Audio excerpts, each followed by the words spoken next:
ម៉ែតាំងតែក៏ចាប់ផ្ដើមត្រំពោពុះថើមត្រំលំបា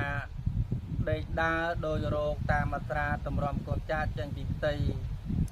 ពេលម៉ែពេលឆ្លងទន្លេម៉ែឈឺខ្លាំងចិត្តតាំងកាយប្រឹងព្រមដោយភ័យ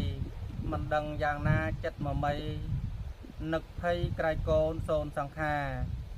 លោកកូនបានកើតជាទរៈម៉ែថាបជញ្ជក់សពកាយាបីបំថ្នមថ្នាក់ថ្នមពេញហត្ថា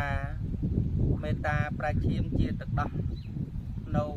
ពេលកូនឈឺម៉ែរសាបីផ្ទប់ហោរាដោយចិត្តស្មោះកូនឈឺម៉ែភ័យមុខស្លាំងអស់មិនសម្រានសពវវព្រឹកនៅពេលកូនជាម៉ែសបាយចិត្តម៉ែមិនណាយមានតែនឹកឃ្លាតឆ្ងាយបន្តិចចិត្តវវឹករលឹក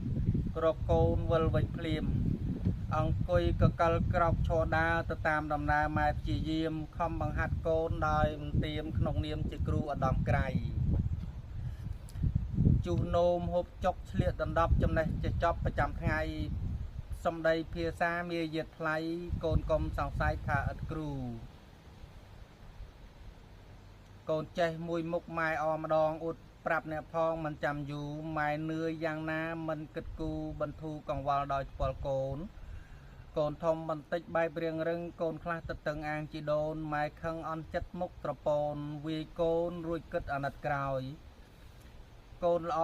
ម៉ែសុកក្រៃកន្លងបានដូចម៉ែផ្សងសូមអំណោយដូចបានកៅទឹកទេវតាឲ្យឬដូចបានសោយសុកសុគា